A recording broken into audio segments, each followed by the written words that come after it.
Well, good morning, everybody. Hope you're having a great day. Coffee time with Jeffy Bear. Yes, it is Tim Hortons coffee. I just put it in here because when I start talking, this thing will stay cold for up to 3 hours, I think. Anyways, well, we're almost done in Hamilton. My head's a little stuffy still. My ears and stuff, my nose, but we'll get through it. Sorry for that. Yeah. I think it's my last day at Andy's shop. I'm hoping so.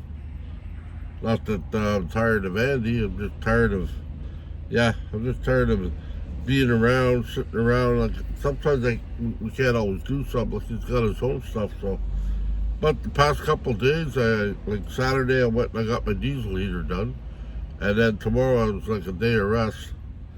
And today, I talked to him yesterday, and he said today should be the last day at noon or something. I'm not holding him to that because things happen all the time. However, on the point of the diesel heater, I slept with it on last night because I felt it was going to get cold. It really didn't, but I had it on low. I had it on a low setting, 17. And then this morning when I woke up, before I came here to Tim Hortons, I cranked it up to 35. I think my scale says 35. And I think 13's the lowest. It might be, I think they're all different. But anyways, I burnt off whatever. And the big reason for that, and you'll see it in the pictures I show you, is that if you don't, like after you're finished using it, every day you should try to burn it off. Now, some people say you don't have to do it every day, maybe 4 days a week or whatever, but talking to Chrome, and I hear Chrome talk all the time about his diesel heater. Well, it's a gas, but I guess it has the same problems. I'm not really sure, but diesel, you need to burn it, you need to set it on a high setting. Now, in my van, I could not sit in here on a high setting for 20 minutes. No, I'd be naked. Really, it'd be hot in here, boy. And and we all don't want to see that. I mean, I told you my cheek, that's about good enough. But, yeah. So,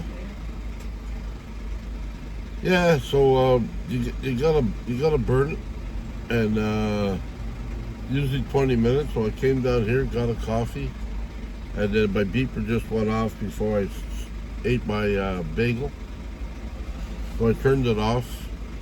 So I should be good to go. So if I have to tonight, if I have to turn it on high, or if I have to turn it on and sleep with it again all night, at least in the morning, I crack the door open and I just let it burn put it on my timer on my phone, let it burn for 20 minutes, and the pictures I show you, that should alleviate all of that. And I was a little bit fearful about cleaning it.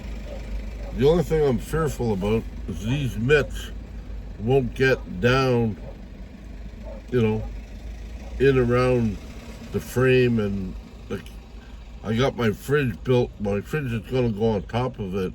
I got lots of room. I can pull my fridge out, but my hands. So I think there's a 9mm you need, a socket, and if you had an extension for your ratchet or whatever you're using, or a little drill or whatever, that would work to get down in there. I think it should be magnetic, so it keeps your stuff, so you don't lose screws. So none of us need to lose any more screws than we got. Yeah, it's pretty easy. You just take it out, undo the hose. You'll have to clip off your Well, you'd have to go underneath and undo the pipes that are there. And you'll have to pinch, if you have any fuel left in your line, you'll have to pinch that. And once you get that done, you take it out. You can look on YouTube. There's lots of suggestions on YouTube of how to clean it. You just undo the screws, and you basically got to take the engine apart. So, and most of the stuff, the power cords and stuff are all clipped in. So make sure you put them back, or you might want to take, it's like you might want to take a picture of, at different stages, put it on your camera, like take I guess it's called a cowling or something. You take that plastic cover off, take a picture of it. It's like, yeah, you gotta get down to the naked machine there. And then, yeah, it's pretty easy, once you get there, you undo the parts, and, be careful about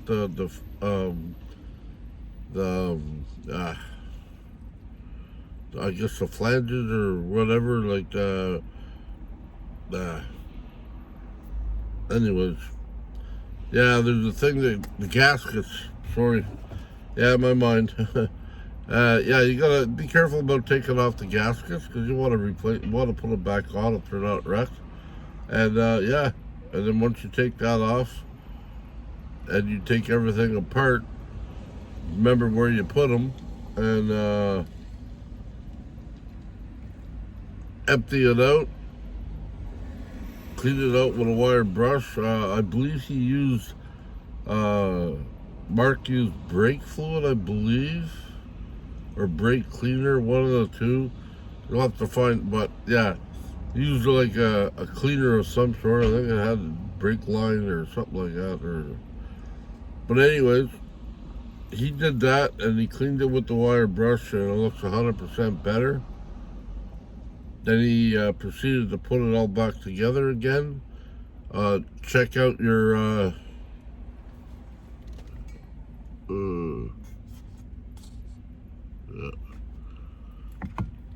I probably misplaced them already. I know where they were, and I think that's what I heard go clunk. I got two little screens for the glow plugs, and you make sure they're clean or replace them. I mean, Mark had a bag of them, and I think he got them. He got them on Amazon, and the glow plug looked all right. So he just put it all back together. I think he put in a new screen, and yeah. And to get that little screen out, he didn't use he didn't use a special tool. He just used an oversized screw. Like, he found a screw that was big enough that when he pushed it into the hole to grab the screen, it grabbed a little bit, and he was able to pull it out. Didn't destroy the screen, nothing like that. But that's what he used, and he put it together. We cleaned it a little bit, fired it up. You got to remember to prime it. So he finished priming it, and then right after that, he got together, and he put everything together underneath, like put all the hoses back and all the pipes back, fresh air, exhaust, and when we went down there, I mean, Joseph did my initial put in here, and he did a great job. I'm not saying that, but and I did know nothing about diesel heaters or anything, but I believed, you need to put some caulking down there or whatever, or silicone, so it doesn't get wet or whatever. But you got to remember that Joseph likes to put a lot of stuff, which is good because I don't have leaks. You got to remember, though, that somewhere along the line you have to maintain it. So it was a little bit difficult, to rip out all that caulking and, with an X-Acto knife and pull it apart. So it's like, just remember, you got to make it safe and dry, but don't overdo it to the point where you're going to fight with it when you're trying to maintain it. So, Anyways, we did all that, and I thank Joseph again for doing a good job putting it in. Mark doing a good job taking it out and putting it back in. Yeah, I'm more than happy. And then when we started it up, I mean, it started right up and it's hot. Like I have to turn it down to like 17, I believe. 17 or maybe even lower, but 17. 'Cause I don't have it mounted properly. I got the machine mounted, but I didn't put in I didn't put in the hose properly where it's tightened down because we have to figure out where we're going to put holes and stuff. And we haven't decided if we're going to use a big long hose or the hose it came with. And yeah, where I'm exactly going to put out the little air thing. So yeah, I didn't really tighten it down, but I did put it on, and it did shoot out air, boy. I mean, it was hot. Like it was like warm. Last night, like I said, I went to bed. I didn't feel the chill. It was like 17. I woke up this morning, boom, 35. Lasted it for like 20 minutes, and now it's like I drove here. I had the window open so to cool it off, but you know, you gotta run it anyways. You're not gonna cool off the chamber. But you're gonna cool off everything inside the van. But it's still blowing. And then when I got here, like I said, we had coffee and the timer went off and I turned it off. Anyways, it's very important you do that. Some people say every year clean it or, look at it. If you have any problems, obviously you got to do that. And, or maybe every two. If you do it properly, I think every second year you might be all right, but it should be done. I've even talked to my friends in Hawaii, and they're on a different scale, mind you, but they work, with furnaces, fridges, like a whole bunch of different things, appliances and stuff. And even though he didn't work on a diesel heater, he knew what I was talking about, and he knew, that thing should be cleaned at least once a year. So I'll take it from the experts, even though it's a pain in your butt at times, because it's a little small space, you got to get in there, but it needs to be done. And now that I got things going on in my van, that I will show you in a few videos maybe, even though I got things going on in my van, I still have room enough so I can crawl in there and do things. So that is good. I don't like getting on my knees because my knees are really sore. So, but if I have to, I have to. And but I know how to do it now. So that's the important thing. I can self-maintain it without asking for help. And there's nothing wrong with asking for help. But if you can do it yourself, try it. If you need help, it's always there. Like, I'm lucky I'm surrounded by a lot of people, like Chrome, he knows some things, but he researches a lot of stuff and he looks for a lot of things, and then, so he knows, go to, how to, like whatever.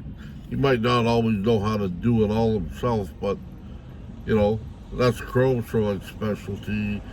Joseph's the same thing. Like, he knows how to do this stuff. He's hands-on, so there's people like that. Mark, he's he knows a little bit of everything, from painting to electrical, a little bit, this, that, but we all, and and Emmy's pretty, I don't want to leave Emmy out of the picture either. Emmy's pretty, she takes note, and if you watch her videos, she takes note of what people tell her, and then she goes off and does it. Like, I was impressed the fact that she spray painted her van, did the body work and everything else while she was on the road in the bush. I mean, that's what I mean. So we all need help. So don't be shy to ask for help from people. But the bottom line is, I used this saying the other day, and I think it works here, it works in my life, and it works here in this scenario. You can pray for potatoes, but grab the hoe. So you can ask for help and pay attention, and and then try it yourself. And that's and that's how we pass on stuff to people. So yeah. Anyways, that's my explanation of uh, cleaning your and maintaining your diesel heater. I believe, I'm not sure what I got as a diesel heater. I think it's 5,000 or something like that kilowatts, or 52, or I don't know. But anyways, I know when you open it up, it says 1 to 8, or 1 point something to 8 or something. So they don't really tell you what it is. Really, like the box says one thing, something says the other thing. And oh, by the way, I got a manual now. And okay, so that's how you do it, maintain it. On that note, I'd like to give again a big shout out and a thank you so much, Mark, for coming through. And I don't know if I said this before, but Mark gave that diesel heater to Chrome at Andy's place a few years back. I think I said that in the other video yesterday. And it went full circle, and I didn't know nothing about it. I mean, I know I got it from somebody, but I didn't know who Mark was. And Mark's the guy that gave it to Chrome, and he's the guy that fixed it when I was here. So it was just kind of funny. We got a laugh out of that, but yeah. And he's been really helpful. He showed up yesterday with them little two filter things, and it was like, wow. So big shout out and a thank you for Mark for helping me out, and I really do appreciate it. And this old bear will be warm in his den this winter, and well, I was a little bit worried about crossing the prairies, well, from Winnipeg all the way to Alberta. Pretty much as flat as heck. So I was pretty much scared to sort of cross that without a heater, because it does get cold. And in case something happens, you get stuck or something, but you gotta stay in your van or whatever, like on the highway or. So yeah. So thank you so much. I appreciate it. It was nice meeting you, and yeah, thumbs up, man, for coming through in a crunch for me. Okay, on that note, I love yous all. Be kind to yourself, be kind to others, love yourself, love others, and wherever you may be on the road, yeah, enjoy the trip, enjoy the journey, and just be nice. Okay, peace. Till next time. Thank you so much again, Hamilton. Thank you.